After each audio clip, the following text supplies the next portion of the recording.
آپ صلی اللہ تعالیٰ علیہ وسلم میں درود پاک کا ہدیہ پیش کریں۔ اللہم صلی علی سیدنا و مولانا محمد معدن الجود والکرم وآلہ واصحابہ الکرام وابنہ الکریم وبارک وسلم صلاة دائمة سرمدا ابدا۔ عزیزان گرامی وقار، مسلسل کئی سالوں سے ہم اپنے ملک کے حالات دیکھتے آ رہے ہیں، بد سے بدتر ہوتے جا رہے ہیں۔ کن کن حالات کا تذکرہ کیا جائے، پریشانیاں کن کن باتوں کی، ہر میدان میں مارے ہوئے نظر آتے ہیں، ہم ہر جگہ سے بچھڑے ہوئے نظر آتے ہیں۔ اس کی وجہ کیا ہے؟ مسلمانوں کے حالات کو لے کر سپریم کورٹ نے ایک کمیٹی بھی بنائی کہ حالات دیکھ کر کے ان کی رپورٹ دی جائے، جس کو سچر کمیٹی کہا جاتا ہے، سری کرشنا کمیٹی ہے۔ اس میں جو حالات لکھے گئے ہیں وہ ہندوستان کے شیڈول کاسٹ سے بھی زیادہ بدتر حالات ہیں، مسلمانوں کے حالات۔ میرے عزیزو، آج کے دور میں خصوصیت کے ساتھ جو سب سے برے حالات ہیں وہ خوف اور ڈر کا ماحول ہے۔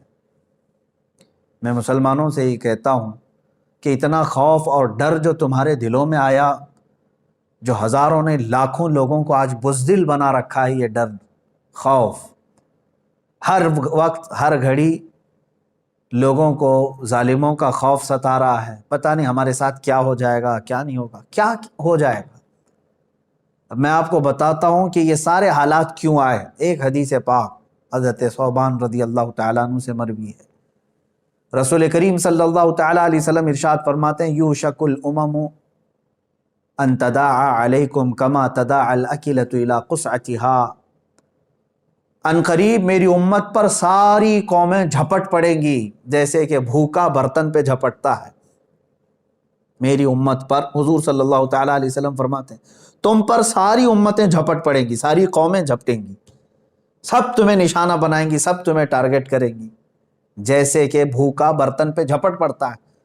فقال قائل من قلت نحن یومئذ، کسی ایک سوال کرنے والے نے اس وقت، صحابی نے حضور صلی اللہ تعالیٰ علیہ وسلم سے پوچھا، یا رسول اللہ صلی اللہ تعالیٰ علیہ وسلم، تو کیا ہماری تعداد کم ہوگی اس زمانے میں جو یہ ساری جماعتیں ہم پر جھپٹ پڑیں گی؟ اب جواب سنیں، رسول کریم صلی اللہ تعالیٰ علیہ وسلم ارشاد فرماتے ہیں، وَلَكِنَّكُمْ كَثِيرُونَ غُثَاءً كَغُثَاءِ السَّيْلِ۔ رسول پاک صلی اللہ تعالیٰ علیہ وسلم فرماتے ہیں، نہ، تمہاری تعداد تو بہت زیادہ ہوگی لیکن تمہاری حیثیت سمندر کے جھاگ کی طرح، سمندر کے جھاگ کی طرح کہ ہوا آئے تو یہ جھاگ اڑ جائے، جھاگ سمجھتے ہوں گے، جھاگ کی طرح تمہاری حیثیت ہوگی، کثیر تعداد میں ہو کر کے بھی کوئی معنی نہیں رکھتی۔ آج وہی پوزیشن ہے ہماری۔ آگے کی حدیث میں ہے، اللہ تبارک و تعالیٰ کے حبیب صلی اللہ تعالیٰ علیہ وسلم یوں ارشاد فرماتے ہیں، وَلَيَنزِعَنَّ اللَّهُ بِكُمُ الْمُحَابَةَ مِنْكُمْ۔ حضور پاک صلی اللہ تعالیٰ علیہ وسلم ارشاد فرماتے ہیں کہ تمہارے دلوں سے اللہ تبارک و تعالیٰ، جو تمہارے اوپر اللہ تعالیٰ نے ایک رعب رکھا ہے کافروں کے اوپر، وہ رعب ہٹا دے گا، تمہارا رعب ختم کر دیا جائے گا۔ وَلَيَقْذِفَنَّ اللَّهُ فِي قُلُوبِكُمُ الْوَهْنَ، اور تمہارے دلوں پر اللہ تعالیٰ خوف طاری کر دے گا، ڈر بٹھا دے گا، وہن آ جائے گا تمہارے اندر۔ جو پہلے سے دشمنان اسلام تم سے جو خوف رکھتے تھے وہ خوف ختم کر دیا جائے گا اور تمہارے دلوں میں وہن پیدا کیا جائے گا۔ پوچھا گیا وہن کیا ہے؟ اب یہی آتی ہے، اللہ کے حبیب صلی اللہ علیہ وسلم فرماتے ہیں، حب الدنیا و کراہیت الموت، دنیا سے بے پناہ لگاؤ رکھتا ہے اور مرنے سے خوف کھاتا ہے، مرنے سے ڈرتا ہے۔ یہ دو چیزیں تو مسلمان کی ہے ہی نہیں میرے عزیزو، دنیا میں مگن ہو جانا اور موت سے غفلت۔ ہمارے لیے موت تو رسول پاک صلی اللہ تعالیٰ علیہ وسلم کے دیدار کا ایک ذریعہ ہے، رب ذوالجلال سے ملاقات کا ذریعہ ہے۔ مسلمان کے لیے موت خوف کا سامان نہیں ہے۔ یہ دو چیزیں جب کسی کے دل میں آ جاتی ہیں، حب الدنیا، دنیا کی محبت، اور پھر موت سے بھاگنا، تو سمجھ لو تمہارے دلوں میں اللہ تعالیٰ دشمنان اسلام کا خوف بٹھاتا ہے۔ آج یہ جو خوف کا ماحول طاری ہے وہ دو وجوہات ہیں، اس کی دو وجوہات ہیں۔ یہی ہے حب الدنیا و کراہیت الموت. باہر نکلو ان تمام چیزوں سے، باہر نکل آؤ.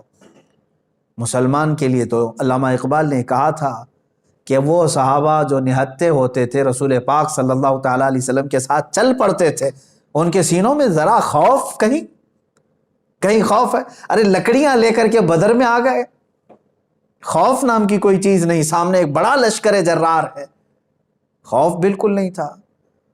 وجہ کیا ہے؟ دیکھیں جب موت کا اور مرنے کا ڈر ساری طاری ہو جاتا ہے تو ہزار ہیلے بہانے اور مصلحتوں میں گھر جاتا ہے، پھر وہ بے غیرت ہو جاتا ہے، وہ ہر چیز کو برداشت کرنے لگ جاتا ہے. جیسے آج ہماری حالت ہے، ہر چیز کو برداشت کرنے لگ گئے، ہر چیز کو.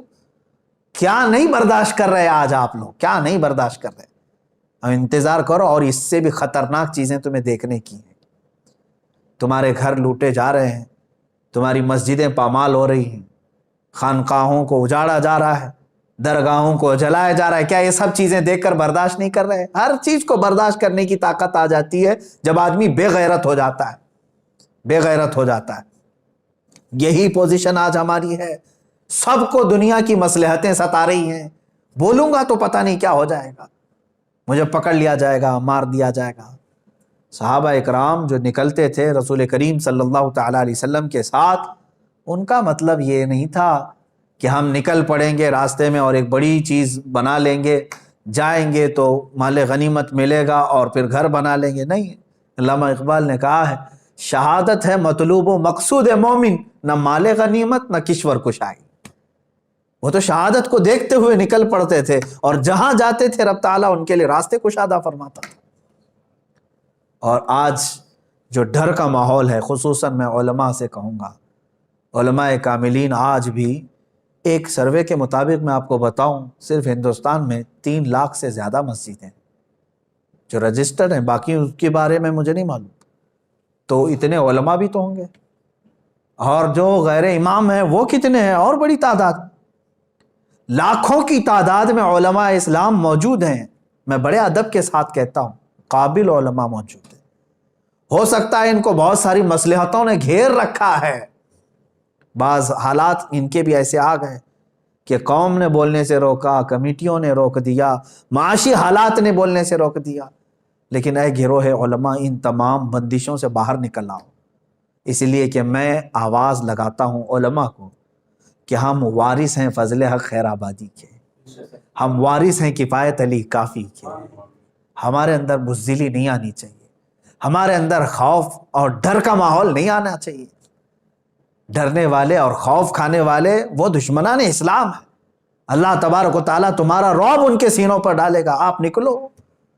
اب میں ہندوستانی مسلمانوں سے کہتا ہوں کہ اور کیا کیا چیزیں برداشت کرو گے؟ مجھے بتاؤ، اپنے دل پر ہاتھ رکھ کر کے بتاؤ، کیا اس سے بھی زیادہ خطرناک حالات تم دیکھنا چاہتے ہو؟ تم نے کیا نہیں دیکھا؟ چند سالوں پہلے ہماری مسجدیں شہید ہوئی تو آواز اٹھاتے رہے، کئی لوگ شہید بھی ہو گئے ایک مسجد کے نام پر. لیکن اب کے حالات دیکھیں، غیرت مار دیا انہوں نے. دنیا کی لالچ دے دے کر کے یا سیاست میں ان کو بانٹ بانٹ کر کے ایسی غیرت مار دیا کہ اب تو ہماری مسجدوں کے سینے پر کھڑے ہو کر کے اگر کوئی دوسرا اپنی مندر بنا لے تو کسی کو کچھ فرق نہیں پڑتا. آج میرے عزیزو یہ حالات بھی آج کے نہیں ہیں ہندوستان میں. نا انصافی پہ نا انصافی ہے.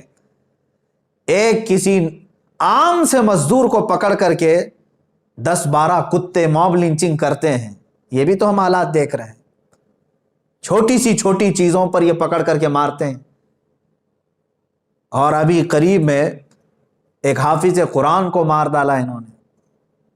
اس طرح کے حالات ہم دیکھتے آ رہے ہیں. یہ ظلم پہ ظلم ہوتا جا رہا ہے. میرے عزیزو ایسی حالات تھے جب کفایت علی کافی رحمۃ اللہ علیہ اٹھے تھے، عنایت احمد کاکوروی رحمۃ اللہ تعالیٰ علیہ، فضل حق خیر آبادی رحمۃ اللہ علیہ، یہ اٹھے تھے. اور تمہیں میں یہ بھی بتا دوں کہ ہندوستان کی آزادی کی آواز اٹھانے والے وہ علماء ذوی الاحترام تھے. ان کی زبانوں میں اللہ تبارک و تعالیٰ نے وہ طاقت عطا کی ہے کہ یہ انقلاب لا سکتے ہیں، انقلاب لا سکتے ہیں. لیکن اس کے لیے شرط 2 ہی چیزیں ہیں، 2 ہی چیزیں. آج لوگ جو شکایت کر رہے ہیں، بہت سارے لوگ یہ کہتے ہیں کس بیس پر آپ بول رہے ہیں؟ آپ کے آگے پیچھے کیا ہے؟ کون کھڑا ہے؟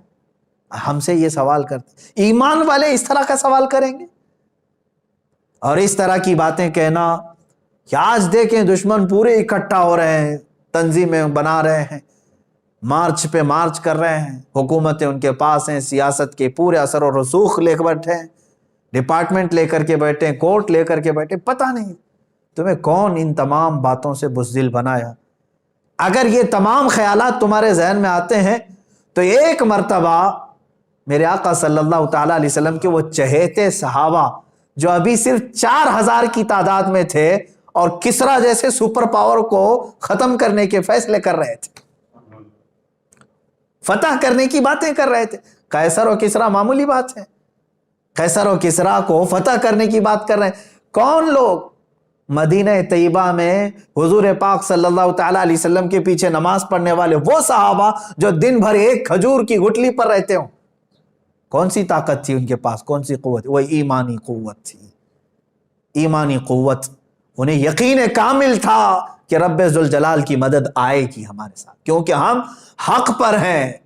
علماء ذوی الاحترام کو میں یہی بات بتانا چاہوں گا، آج اور کس قدر آپ بزدلی کے ساتھ جینا پسند کرو گے؟ کیا یہ حالات آپ کو اچھے لگ رہے ہیں آج ہندوستان بھر کے؟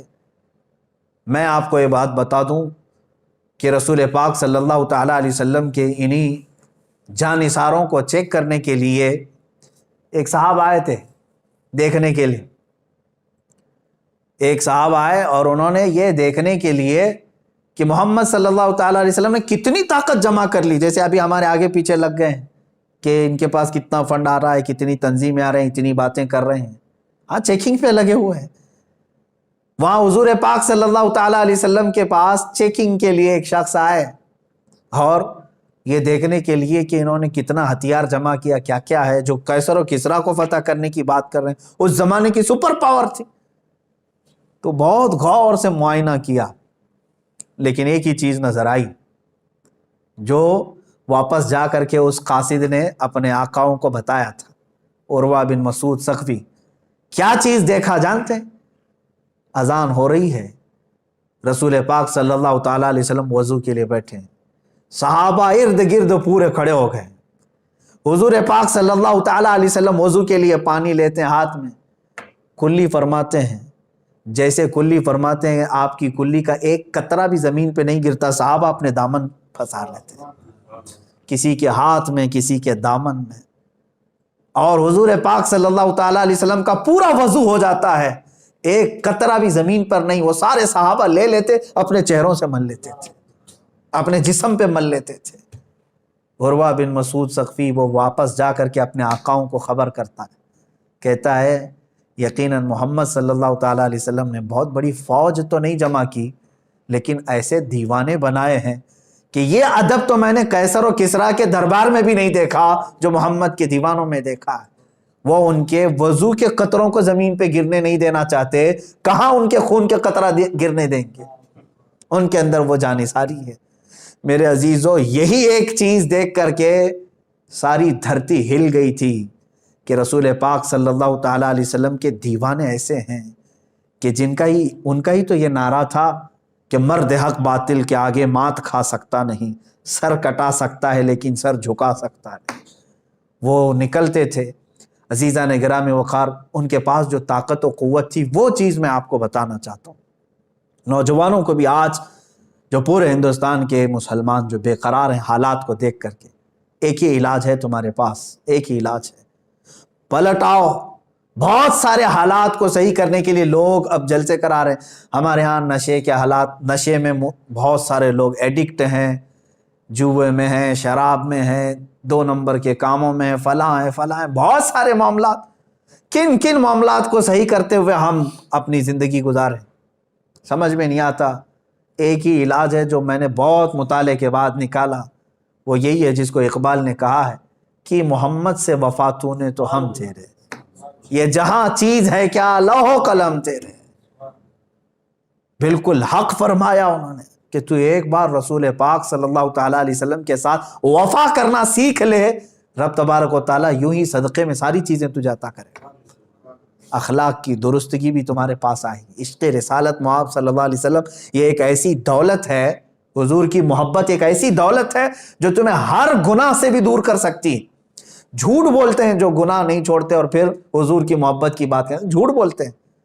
ورنہ حضور کا سچا عشق جب دل میں آتا ہے نا، کیا ہوتا ہے جانتے ہیں؟ حضرت انس فرماتے ہیں صحابہ تو سچا عشق کرتے تھے حضور سے، ابھی شراب حرام نہیں ہوئی تھی مدینہ طیبہ میں۔ حضرت انس رضی اللہ تعالیٰ عنہ فرماتے ہیں ایک جگہ کعبہ خانے میں شراب کے مٹکے پیالے میں بھر بھر کر کے لوگوں کو سرو کرتا تھا، دیتا تھا۔ شام کا وقت تھا، شراب کے پیالے میں پیش کر رہا تھا لوگوں۔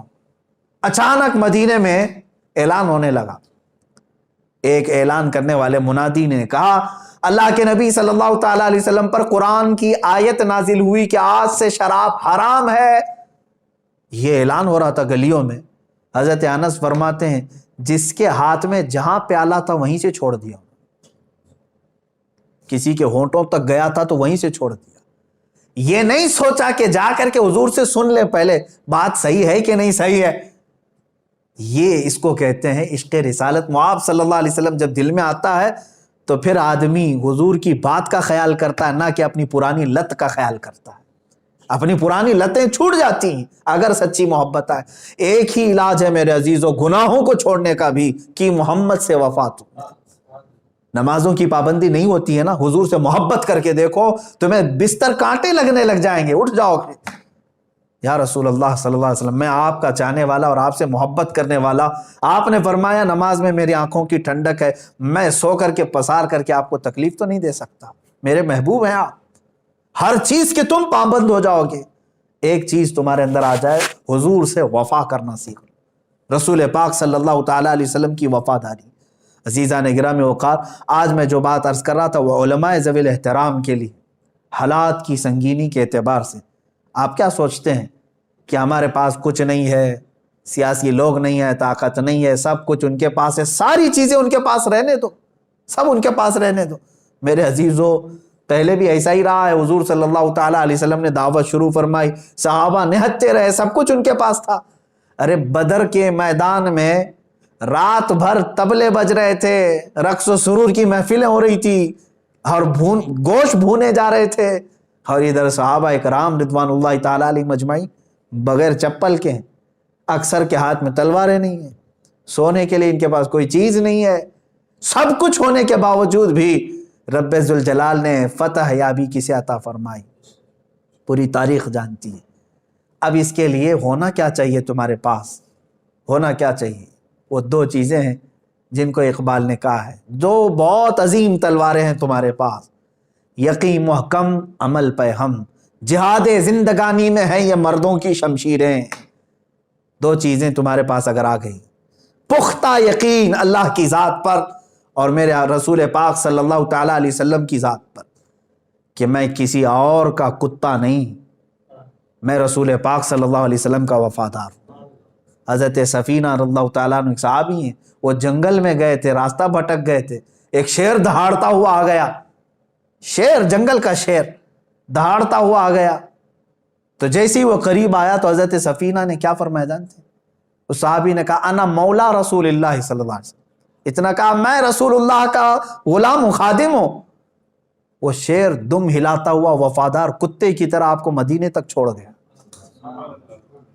میرے عزیزو، یہ اگر تمہارے اندر یقین محکم آ جائے، یقین محکم پختہ یقین آ جائے، تو پھر مجھے وہ اقبال کا شعر یاد آتا ہے، نکل کر کے صحرا سے جس نے الٹ دیا تھا تخت روما کو، نکل کر کے صحرا سے جس نے الٹ دیا تھا تخت روما کو، سنا ہے قدسیوں سے میں نے کہ وہ شیر پھر ہوشیار ہوگا، وہ شیر پھر ہوشیار ہوگا، لیکن اس شیر کو ہوشیار ہونے کے لیے یقین پختہ ہونے کی ضرورت ہے۔ یقین پختہ کرو۔ علماء ذوی الاحترام سے میں بارہا گزارش کرتا ہوں کہ آپ اپنے منصب کا استعمال کرو، آپ نائب رسول ہیں، رسول پاک صلی اللہ تعالیٰ علیہ وسلم کی نیابت کا تاج آپ کے سروں پر رکھا گیا ہے۔ آج امت آپ کی نگہبانی کی طرف دیکھ رہی ہے، اگر ہزار مصلحتوں کے بہانے کرو گے تو یاد رکھنا ایک بڑی بات ہے جو بار بار ہمیں ہلاتی ہے، وہ یہ ہے کہ حضور صلی اللہ تعالیٰ علیہ وسلم کی عزت پر حملے ہو رہے ہوں، جیسے آج ہندوستان کے حالات ہیں۔ ایک غلیظ پاکھنڈی جو دنیا کا سب سے غلیظ انسان اور سب سے بڑا آتنکوادی جو میرے دیش میں رہ رہا ہے، زہر اگل رہا ہے، زہر پہ زہر اگل رہا ہے، اور رسول پاک صلی اللہ تعالیٰ علیہ وسلم کی عزت پر حملے کر رہا ہے۔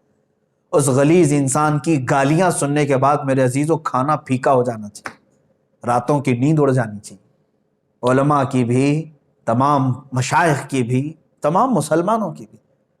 کیا تمہیں معلوم نہیں ہے کہ رسول پاک سے کمال محبت کا نام ہی ایمان ہے؟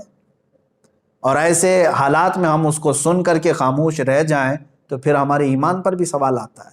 میں جو بات عرض کر رہا تھا وہ یہ ہے کہ حضور کی عزت پر حملہ ہو رہا ہو اور پھر کوئی حضور صلی اللہ تعالیٰ علیہ وسلم کی عزت کی حفاظت کی بات کر رہا ہے، نہیں میں باہر نکلوں گا حضور کے لیے، حضور کی عزت کے لیے میں باہر نکلوں گا، اور پھر سوچتا ہے میری سیکورٹی کیا ہے، میری سیفٹی کیا ہے، تو فرمایا وہ جھوٹا آدمی ہے، جھوٹا آدمی۔ رسول پاک صلی اللہ تعالیٰ علیہ وسلم کی عزت پر جب بات آئے تو صحابہ جیسا وہ عشق آنا چاہیے کہ انہوں نے کبھی نہ اپنا گھر دیکھا، نہ کوئی اپنے حالات دیکھے، بلکہ میرے آقا کے پیچھے چل پڑے۔ جنگ خندق کا موقع ہے میرے عزیزوں، حضور پاک صلی اللہ تعالیٰ علیہ وسلم مہینہ بھر جنگ خندق کے موقع پہ مصروف رہے۔ بڑی سخت ان کے لیے آزمائش کا یہ موقع تھا، جس کو سورۃ الاحزاب قرآن پاک میں بھی آئی، جنگ احزاب بھی کہتے ہیں۔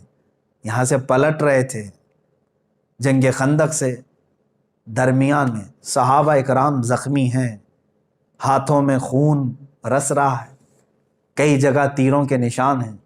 بیچ راستے میں جبرائیل امین علیہ السلام تشریف لائے، عرض کیا یا رسول اللہ صلی اللہ علیہ وسلم، رب تعالیٰ کا حکم ہے کہ یہیں سے آپ بنو نذیر کا معرکہ سر کرنے کے لیے نکل پڑے۔ ابھی مدینہ نہیں پہنچے، خندق سے مدینہ صرف 5 کلومیٹر کا فاصلہ ہے، آدھا راستہ طے کیے، جبرائیل امین آئے۔ کتنا ٹائم لگتا مدینے جانے کے لیے؟ حضور پاک صلی اللہ تعالیٰ علیہ وسلم نے صحابہ کو مخاطب کر کے کہا، اے میرے صحابہ، جبرائیل امین آئے ہیں اور کہہ رہے ہیں کہ یہیں سے بنو نذیر کا بھی معرکہ سر کرنا ہے۔ جو غدار ہو گئے رسول پاک صلی اللہ علیہ وسلم کو، جنہوں نے دھوکہ دیا بنو نذیر، ان کا بھی قلعہ کما کرنا تھا۔ صحابہ کو جو تھکے ہوئے ہیں، زخمی ہیں، صحابہ نے، پورے صحابہ میں سے ایک نے بھی یہ نہیں کہا یا رسول اللہ صلی اللہ علیہ وسلم گھر بار میں دیکھ کے آ جاتا ہوں، مرہم پٹی کر کے آتا ہوں، کپڑے بدل کے آ جاتا ہوں، نہا دھو کے آ جاتا ہوں، دوا لے کر کے آ جاتا ہوں، بلکہ انہی زخمی حالت میں چور چور ہیں زخموں سے، اس وقت بھی وہ کہتے ہیں یا رسول اللہ دیر کس بات کی، چلے ہم آپ کے پیچھے ہیں، چلے ہم آپ کے ساتھ ہیں، لبیک یا رسول اللہ۔ یہ صحابہ کا جذبہ تھا، جس کے بعد اللہ تبارک و تعالیٰ ان کے لیے مدد پہ مدد اتارتا تھا۔ یہاں بیٹھ کر کے تسبیح گھما کر کے لوگ کہتے ہیں اللہ کی مدد کیوں نہیں آ رہی ہے، اللہ کی مدد کیوں نہیں آ رہی ہے۔ اگر تسبیح گھمانے سے ہی مدد آنی تھی تو رسول پاک صلی اللہ علیہ وسلم مدینے سے 160 کلومیٹر نہیں چل کر کے جاتے، حضور خود مدینے میں بیٹھ کر کے دعا کرتے تو سب سر ہو جاتا۔ اللہ رب العزت کا دستور یہ ہے کہ تم اپنے ہاتھ پیر چلاؤ، تم باہر نکلو، میدان میں آؤ، اپنے عمل کو پیش کرو، پھر اللہ تمہاری مدد فرمائے گا۔ اب میں یہاں پر ڈر اور خوف کے ماحول کو ختم کرنے کے لیے چند باتیں عرض کروں گا۔ کس سے خوف کھاتے ہو؟ ظالموں سے، موجودہ حکومتوں سے، کہ یہ پریشر کریں گے۔ میرے عزیزو، یہ اس سے بڑھ کر کے تمہارے لیے سعادت کی بات کیا ہے؟ اے گروہ علماء، جماعت علماء، یہ شعر کب کام آئے گا جو بار بار آپ اپنی تقریروں میں کہتے ہو، کروں تیرے نام پہ جاں فدا، نہ بس ایک جاں دو جہاں فدا؟ یہ عمل میں کب آئے گا؟ خالی تقریر میں آئے گا؟ لوگوں کے جذبات اور ان کے نعروں کے لیے آئے گا؟ اگر موقع آ گیا تو چلو، حضور کے نام پر جان فدا کرنا ہے تو چاہے وہ حکام کے ہاتھ سے ہو یا جیل کے سلاخوں سے ہو یا پھانسی کے پھندے سے ہو۔ حضور پاک صلی اللہ تعالیٰ علیہ وسلم کی عزت پر جب بات آ گئی ہے تو ہونا تو یہی چاہیے تھا کہ کلیجہ پھٹ جائے۔ آج اتنی غلیظ گالیاں سننے کے بعد آدمی آپے سے باہر ہو جاتا ہے۔ میرے عزیزو، آپ کے باپ کو اور ماں کو کوئی گالی دے دے تو آپ برداشت نہیں کرتے، پولیس اسٹیشن بعد میں جاتے ہیں، پہلے ہی اس کے ساتھ آپ پتہ نہیں کیا کیا معاملات کر جاتے ہیں۔ یہاں مجھے حیرت ہو رہی ہے، افسوس ہے اس بات۔ یہ باتیں میں اس لیے عرض کر رہا ہوں کہ اب مجھے امید نہیں رہ گئی کہ یہ حکومت وقت ہمارا کچھ سنے گی، اس لیے کہ جگہ جگہ پردرشن، جگہ جگہ پروٹیسٹ، FIR، کیا نہیں کر لیا ہم لوگوں نے۔ سب لوگ گہار لگاتے تھک گئے۔ یہ صاف اپنا بتا رہی ہیں موجودہ حکومتیں کہ ہم ایسے غلیظ پاکھنڈیوں کی حمایت میں۔ اگر یہ ان کی حمایت نہیں کر رہے ہوتے تو یہ کھلے سانڈ کی طرح گھوم رہے ہوتے آج. یہاں تو ایسا ہے کہ موجودہ حکومت کے کسی ایک منسٹر پر کوئی کامیڈی کر لے تو اسے جیل ہو جاتی. کروڑوں مسلمانوں کے رسول صلی اللہ تعالیٰ علیہ وسلم کی کردار کشی وہ بار بار کر رہا ہے. ایسا بھی نہیں کہ چھپ کر کے فیک آئی ڈی سے کیا, ارے پریس کلب آف انڈیا میں بیٹھ کر کے کر رہا ہے کھلے عام. اس کو اجازت کیسے ملتی, پرمیشن کیسے ملتی, اور کھلے عام وہ چندہ کرتا ہے. حد ہو گئی. وہ ہندوستان کے سمویدھان کو بدلنے کی بات کرتا ہے, اور دوسری شخصیات کو بھی نہیں چھوڑا اس نے. گاندھی جی کو گالیاں دیتا ہے, امبیڈکر کو گالیاں دیتا ہے, سائی بابا کو گالیاں دیتا ہے, اے پی جے عبد الکلام کو تو کہتا ہے وہ دیش دروہی تھا. یہ سب چیزیں سن کر کے بھی حکومت کا نظریہ اب آپ کو نہیں سمجھ میں آ رہا؟ اب آپ کو نہیں لگ رہا ہے کیا یہاں سے انصاف کی امید رہ گئی آپ کو؟ اس لیے میرے عزیزو, یہاں سے انصاف کی امید نہیں, اب اللہ رب العزت ہی ہمیں عدل عطا فرمائے گا.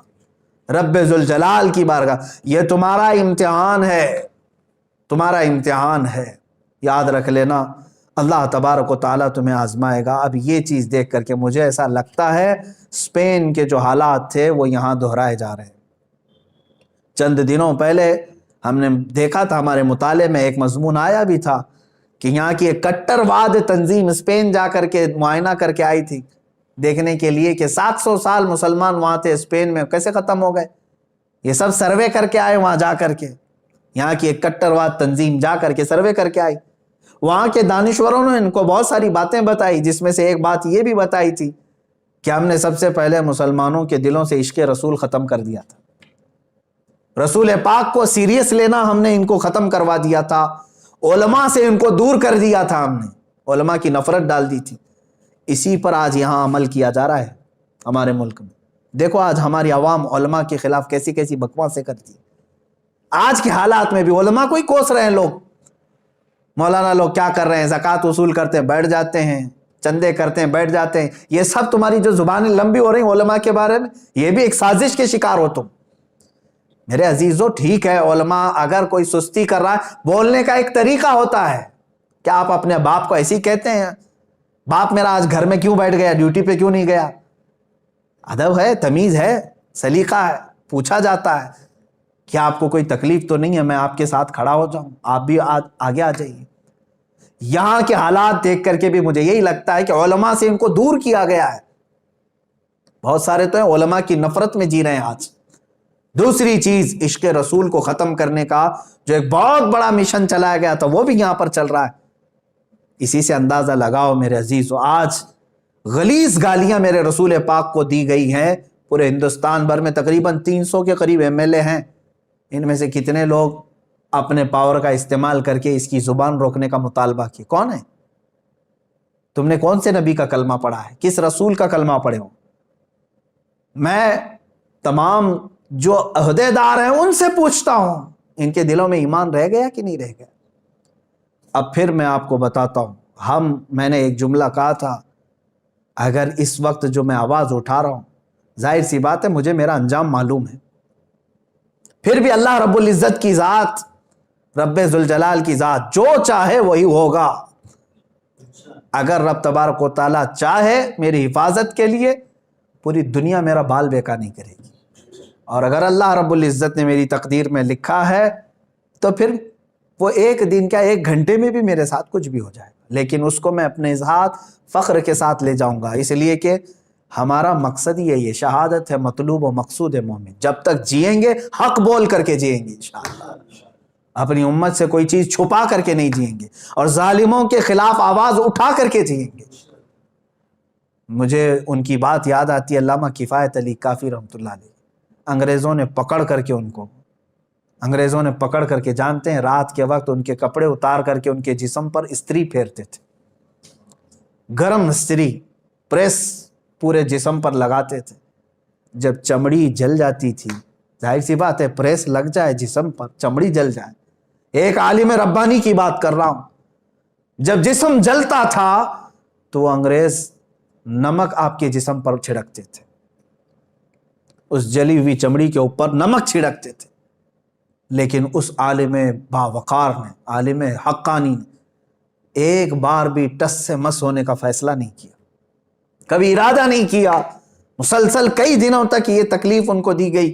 اس کے بعد مراد آباد کے بھرے چوراہے میں لا کر کے مجمع عام کے سامنے ان کو پھانسی پر لٹکایا گیا. جب ان کو لا کر کے سارے مجمع میں پھانسی دی جا رہی تھی تو مجمع تھا اس وقت بھی, لوگ کچھ رو رہے تھے, کچھ دیکھ رہے تھے. کفایت علی کافی رحمۃ اللہ علیہ کے متعلق لکھا گیا ہے کہ جب وہ جا رہے تھے تو ان کی پیشانیوں پر ذرا برابر بھی کوئی فکر کے آثار نہیں لگ رہے تھے, خوشی سے جا رہے تھے, خوشی سے جا رہے تھے. پھانسی پر لٹکنے سے پہلے ہی جانتے ہو آپ, انہوں نے میسج دیا تھا اپنی قوم کو کہ آخری مرتبہ ہے لوگوں سن لو. اگر ان کی آخری کوئی خواہش تھی تو صرف اتنی تھی کہ ایک بار رسول پاک کی شان میں نعت پڑھ لیں, جس کے لیے ہم نے زندگی گزاری. اور کیا کہا بھی کیا انہوں نے, اللہ اکبر, کوئی گل باقی رہے گا نہ چمن رہ جائے گا, پر رسول اللہ کا دین حسن رہ جائے گا. سب فنا ہو جائیں گے حشر تک, سب فنا ہو جائیں گے کافی وہ, لیکن حشر تک نام حضرت کا زبانوں پر چلن رہ جائے گا. یہ پورا کا پورا سسٹم لے کر کے بھی اسلام کے خلاف کھڑے ہو جائیں. ایک پاکھنڈی زہر اگل رہا ہے ایک جگہ گوفے میں بیٹھ کر کے, کیا سمجھتا ہے کہ اسلام کو ہلا دے گا؟ یاد رکھنا, اسلام یہ گڈی گڈے کا کھیل نہیں ہے. اس کی جڑیں تحت الثری میں ہیں اور اس کی شاخیں اوج ثریا پر ہیں. الحمدللہ اسلام تیری نبض نہ ڈوبے گی حشر تک, تیری رگوں میں رواں خون ہے چار یار کا. یہ سب سسٹم لے کر کے بھی اسلام کا کچھ نہیں کریں گے. بس اتنا ہے کہ یہ اپنی غلاظت اور اپنی حیثیت بتانے کے لیے بار بار اس طرح کے آ جاتے ہیں. میں یہ کہنا چاہتا ہوں اے علماء ذوی الاحترام سے اور اے سنی مسلمانوں, خوف نہ کرو, ڈرو مت, حق بولنا سیکھو, مصلحتوں سے نکل آؤ. ایک دن موت آنی ہے نا ہماری, کیا اس میں بھی تمہیں شک ہے؟ ہو سکتا ہے کہیں چھوٹ جائے گی موت, ہو سکتا ہے بچ جاؤ, اس میں شک ہے؟ ہر ایک کو پتا ہے موت آنی ہے, لیکن کیا ہی اچھا ہوتا کہ حضور پاک کے عزت پر مر جائیں. دنیا سے جانا ہے نا, دنیا سے رسول پاک صلی اللہ تعالیٰ علیہ وسلم کے نام پر جائیں, یہ کتنے سعادت کی بات ہوتی. اور علامہ فضل حق خیر آبادی, اب بہت سارے لوگ مجھے بھی یہ کہہ رہے تھے جیل میں ڈال دیں گے اور وہ کر دیں گے, گرفتار کر دیں گے. میرے عزیزوں, ان تمام چیزوں کو تو بہت پہلے سے سوچتا ہوں, انتظار کرتے ہیں, کوئی مسئلہ نہیں ہے. مظفر کو مقید نہ سمجھ اے سیاد, میری اسیری بھی سنت آبائی ہے. ہمارا قید ہونا بھی ہمارے آبا و اجداد کی سنت ہے. علامہ فضل حق خیر آبادی, عنایت احمد کاکوروی, دو ایسے بزرگ ہیں میرے عزیزوں, جلیل القدر علماء ہیں. زندگی پوری ان کی کالا پانی میں سزا کے طور پر کٹ گئی. وہیں ان کی قبر ہے, جزیرہ انڈمان نکوبار, آج بھی علامہ فضل خیر آبادی رحمۃ اللہ علیہ کی وہیں قبر بھی. ایک باوقار عالم ربانی کو بغیر کسی قصور کے پوری زندگی وہاں ختم کرا دی گئی جیل میں, اور وہیں شہادت بھی پائی انہوں نے. اور پھر آج کے زمانے میں ہزار مصلحتوں کو ڈھونڈتے ہو تو میرے عزیزوں پھر ان کا نام کس زبان سے لیتے؟ اسی لیے میں کہتا ہوں علماء کو چاہیے فخر سے کہیں کہ ہم کفایت علی کافی کے وارث ہیں اور فضل حق خیر آبادی کے وارث, اور ان کا جو وارث ہوگا انشاءاللہ العزیز وہ تختہ دار کو بھی چومے گا اور جیل کی سلاخوں کو بھی محبوب کائنات صلی اللہ علیہ وسلم کے دیدار کا گھر سمجھے گا. ہاں, یہ بھی ہم نے بزرگوں سے سنا ہے کہ جب حکام سختی پر آ جائیں, ظالم تمہارے اوپر سوار ہو جائیں تو خوف نہ رکھنا, ڈرنا مت. ہوگا کیا ہے جانتے؟ امام احمد بن حنبل رضی اللہ تعالیٰ, اللہ علماء حق کی ایک ایسی مثال, جب ظالم پورے تخت کے ساتھ تھے, حکومت کے ساتھ تھے, سب ان کے ساتھ تھا. امام احمد بن حنبل کے زمانے میں, ارے خلیفہ اسلام بڑا طاقتور ہوا کرتا تھا, اپنے فتویٰ اس کے خلاف دیا تھا, اور جو حق تھا اہل سنت و جماعت کا موقف وہ دیا تھا. اس پاداش میں بادشاہ نے قید کیا آپ کو, خلیفہ نے, ایک بار نہیں, تین لوگ آئے, خلیفہ کے بعد اس کا بیٹا ہے, اس کے بعد اس کا, 3 بادشاہ بدلے, تینوں نے قید کیا. اور امام احمد بن حنبل کو جبہ اٹھا کر کے کوڑے مارنے کا حکم دیا تھا. کوڑے لگوائے جاتے تھے, کوڑے ایسے کہ ایک کوڑا آج کے زمانے میں لگ جائے تو چمڑی تمہاری کوڑے سے لگ کر کے آ جائے. امام احمد بن حنبل 4 اماموں میں سے ایک امام ہے, ایک مرتبہ کا واقعہ ملتا ہے کہ جلاد جب کوڑے لگا رہا تھا، بدن کھلا تھا، تہبند بدی ہوئی تھی، لنگی صرف، تہبند نیچے کھسکنے لگ گئی، کھلنے لگ گئی۔ کوڑوں پر تو آپ روتے نہیں تھے، چلاتے نہیں تھے، تہبند جب نیچے اترنے لگی، سطر کھلنے لگا تو آپ کو غم ہو گیا، کیا میں بے سطر ہو جاؤں گا؟ حق بات کے لیے میں نے آواز اٹھائی تو کیا رب تبارک و تعالیٰ مجھے بے سطر کر دے گا، بے آبرو ہو جاؤں گا؟ اتنا آپ کے ذہن میں خیال آیا اور رونے لگے۔ اچانک جلاد نے دیکھا غیب سے 2 ہاتھ آئے اور ان کی تہبند کو پکڑ لیا، 2 ہاتھ برآمد ہوئے اور ان کی تہبند کو پکڑ لیا۔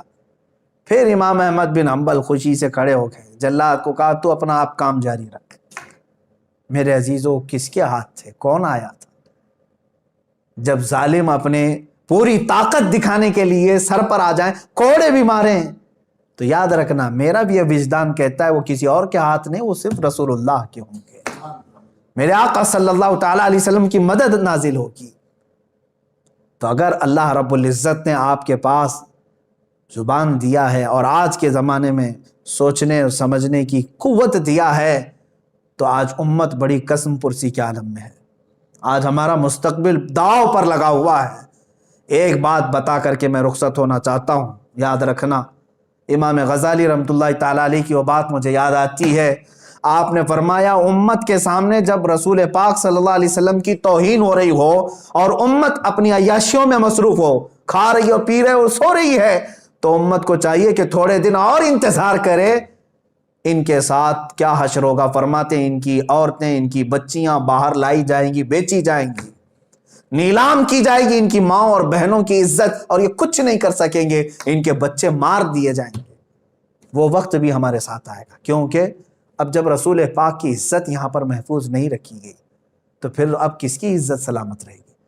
قرآن کو گنڈوں کی کتاب کہا جا رہا ہے، اسلام کو ڈاکوؤں کا دین کہا جا رہا ہے، میرے آقا صلی اللہ تعالیٰ علیہ وسلم کو اتنے بھدے الفاظ، معاذ اللہ، رب ذوالجلال کی شان میں بھی بکواس، بچا کیا اب تمہارے پاس؟ بچا کیا؟ ہمارے پاس جو کچھ بھی ہے جینے کے لیے میرے عزیزوں، یہ ظالم دنیا والے سمجھتے ہوں گے یہ اتنا کیوں چلا رہے ہیں، انہیں معلوم نہیں ہے اسلام میں اور دیگر مذاہب میں فرق کیا ہے۔ کھانے پینے، اٹھنے، اچھلنے کودنے، تیوہار کرنے اور کپڑے پہننے کا نام اسلام نہیں ہے۔ اسلام تو ایک روحانیت ہے جو عظیم رشتے کا نام ہے۔ اگر رسول پاک صلی اللہ تعالیٰ علیہ وسلم سے اس کا رشتہ نہیں ہے تو اسلام ہی نہیں ہے اس کے پاس۔ بمصطفیٰ رسام خیش کے دی ہما اوست، اقبال نے کہا ہے اپنے آپ کو رسول اللہ تک پہنچا دے، یہی دین ہے۔ اگر بہو نہ رسیدی تمام ابو لہبیس، اگر تو رسول پاک تک نہیں پہنچا تو تیرے میں اور ابو لہب میں کوئی فرق نہیں ہے۔ وہ تو حضور کے بہت قریب تھا، چاچا تھا، لیکن پہنچا نہیں رسول اللہ تک۔ میرے عزیزو، یہ ایک بات یاد رکھ لیں کہ رسول پاک صلی اللہ تعالیٰ علیہ وسلم کی توہین ہو رہی ہو اور امت خاموش رہے تو تمہارے ساتھ اب جو مستقبل میں ہونے والا ہے وہ بہت خطرناک ہے، بہت خطرناک ہے۔ آج اگر بیدار نہیں ہوئے تو پھر تم بہت دنوں تک پچھتاؤ گے۔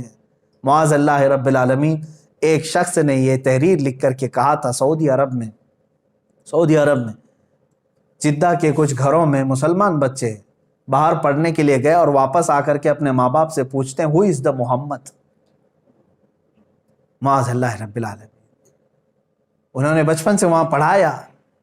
اس ایک رائٹر نے ایک تحریر لکھ کر کے کہا تھا کہ اے مسلمانوں، شاید تمہارے ساتھ بھی یہی ہو جائے کہ دشمن ہر جگہ سے تمہارا ایمان اور تمہارے عشق رسالت کا دشمن ہر چیز سلب کرنے کے لیے تیار ہے، اور ایک بڑی بات، ایک بڑی خانقاہ، ہماری معظم خانقاہ ہندوستان کی، ان کے سجادہ نشین، اللہ رب العزت ان کی عمر دراز فرمائے، حضرت نے مجھ سے ایک بڑا جملہ کہا، میں بطور نصیحت کرتا ہوں۔ وہ رو رہے تھے بات کرتے کرتے، کہہ رہے تھے کہ جب رسول پاک صلی اللہ تعالیٰ علیہ وسلم کی اتنی توہین ہو گئی تو اب یہاں جینے کا مزہ کیا ہے، کھانے میں کیا مزہ رہ گیا ہے۔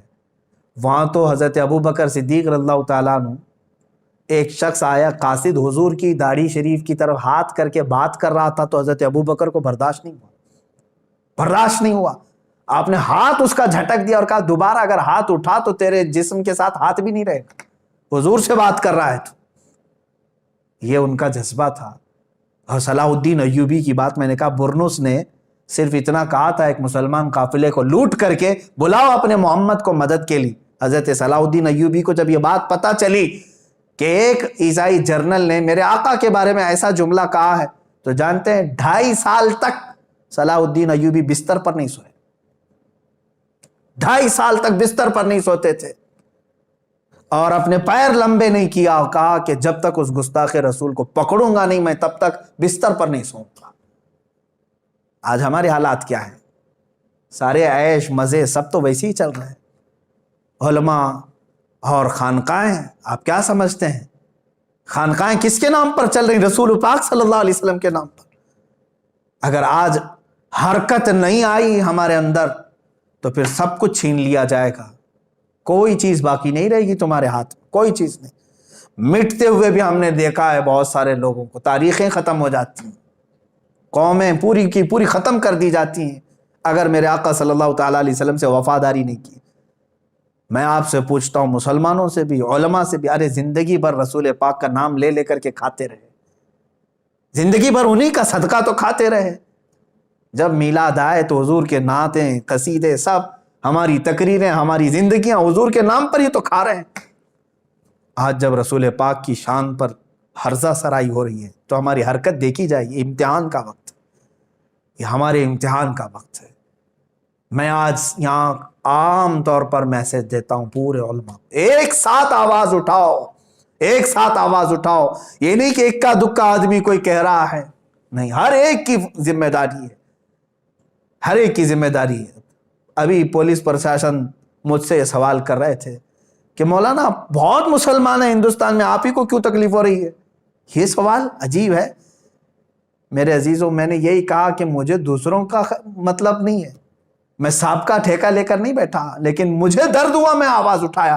میں یہاں سے یہ کہنا چاہتا ہوں کہ سارے مسلمانوں کو درد ہو، آواز اٹھائیں کہ یہ بند کیا جانا چاہیے، یہ ناٹک بند کیا جائے اور ایسے لوگوں کو کھلے عام نہیں چھوڑا جانا چاہیے، پاگل کتوں کو اندر بند کر دینا چاہیے. یہ آواز کیوں نہیں اٹھاتے؟ حکومت وقت سے یہ مطالبہ کیوں نہیں کیا جاتا؟ سخت سے سخت ایکشن لینے کا مطالبہ کیوں نہیں کرتے؟ میرے عزیز، میں مانتا ہوں علماء اپنے تئیں سب کر رہے ہیں، میں کسی کا انکاری نہیں ہوں. الحمدللہ ہماری خانقاہیں اپنے لیٹر پیڈ سے احتجاج کر رہی ہیں، یا میدان میں آ کر کے احتجاج کر رہی ہیں، یا اپنی تقریروں سے احتجاج کر رہے ہیں، لیکن اس آواز کو مؤثر بنائیں، مؤثر بنائیں. وہ مؤثر بنانے کے لیے اپنے دلوں سے خوف نکال دیں، خوف نکال دیں. اس لیے کہ میرے آقا صلی اللہ تعالیٰ علیہ وسلم نے فرمایا، افضل الجہاد کلمۃ الحق عند السلطان الجائر، سب سے افضل جہاد ظالم بادشاہ کے سامنے حق بات کرنا. آج تمہارے پاس یہی موقع ہے، حق بات بولو اور سر چڑھ کر کے بولو. اس لیے کہ ہم اپنے گھر کی بات نہیں کر رہے. عزیزان گرامی وقار، بات بہت طویل ہو گئی. آج کے حالات کے اعتبار سے میں پورے لوگوں کو یہ کہنا چاہوں گا، مستقبل تمہارا بہت خطرے میں ہے. نہ سنبھلو گے تو مٹ جاؤ گے. اے ہندی مسلمانوں، تمہاری داستان تک نہ رہے گی داستانوں میں، تمہاری داستان تک نہ رہے گی داستانوں میں. تم اگر صرف خرافات میں رہ گئے آج، واہیات میں رہ گئے اگر آج، تو پھر یاد رکھو تمہارا سخت ترین سوال ہوگا، تم سے سخت ترین پوچھ تاچھ ہوگی اللہ کی بارگاہ میں. رسول کریم صلی اللہ تعالیٰ علیہ وسلم کی عزت کی خاطر تم کیا کرتے تھے؟ یہ سوال تو ہوگا میرے عزیز. علماء سے بھی ہوگا، مشائخ سے بھی ہوگا، جوانوں سے بھی ہوگا، سب سے ہوگا. ہاں، جو بات میں کہہ رہا تھا وہ بیچ میں بھول گیا. بڑی خانقاہ کے بڑے بزرگ ہیں، اللہ انہیں سلامت رکھے، انہوں نے ایک بات یہ کہا کہ مولانا اب تو مجھے ایسا لگ رہا ہے کہ بزدلی ایسی چھا گئی ہے کہ اب تو شادیاں ہماری ہوں یا ہم اپنے بچے پیدا کریں کس کام کے. میں نے کہا حضرت ایسی مایوسی کی بات کیوں کر رہے ہیں؟ کہا اس لیے کہ شرم آتی ہے اور حیا آتی ہے کہ آج حضور پاک صلی اللہ تعالیٰ علیہ وسلم کو برسر عام گالیاں دی جا رہی ہیں. اب تک ایسا نہیں ہوتا تھا، چھپ کر کے فیک آئی ڈی میں کوئی بول دیا، ادھر سے ادھر کہیں کتابوں میں یا کوئی چھوٹا موٹا ادھر ادھر، لیکن اب پوری حکومت کی پشت پناہی کے ساتھ اس کو ساری مدد فراہم کی گئی ہے. ارے باڈی گارڈ ہیں پورے جس کے آس پاس، اور اس سے زہر اگلوایا جا رہا ہے. تو حضرت نے یہ فرمایا کہ اب ہمارے سامنے جب اس قدر غلاظت بکی جا رہی ہے تو پھر اس طرح کی بزدل بچے پیدا کر کے کیا مطلب کیا رہ جاتا ہے۔ لیکن میرے عزیزو یہ بہت بڑی بات ہے، اگر اسی طرح سے تم بزدل رہو گے تو ایک بات یاد رکھ لینا، منتشر ہوگے تو کستوں میں صفایا ہوگا، متحد رہو گے تو کہلاؤ گے مومن و غازی۔ انشاءاللہ العزیز رب تبارک و تعالیٰ کی مدد آئے گی، ضرور آئے گی، 100% سے بھی زیادہ ہمیں یقین ہے کہ مولا ہماری مدد فرمائے گا، لیکن شرط یہ ہے ان کنتم مؤمنین، تم رسول پاک سے وفا کرنا سیکھ جاؤ، تم ساری چیزیں غلط چیزیں چھوڑو اور کہو ابی امی فداک یا رسول اللہ، اے اللہ کے رسول میں اپنا سب کچھ آپ پر نثار کرتا ہوں، قربان کرتا ہوں۔ دیکھو پھر اللہ کی مدد کیسے آئے گی۔ رب تبارک و تعالیٰ کہنے سننے سے زیادہ ہمیں عمل کی توفیق عطا فرمائے۔ رسول کریم صلی اللہ تعالیٰ علیہ وسلم کی بارگاہ میں ہم سب کو مولا تعالیٰ سرخرو رکھنے کی توفیق عطا فرمائے۔ وآخر دعوانا ان الحمد للہ رب العالمین۔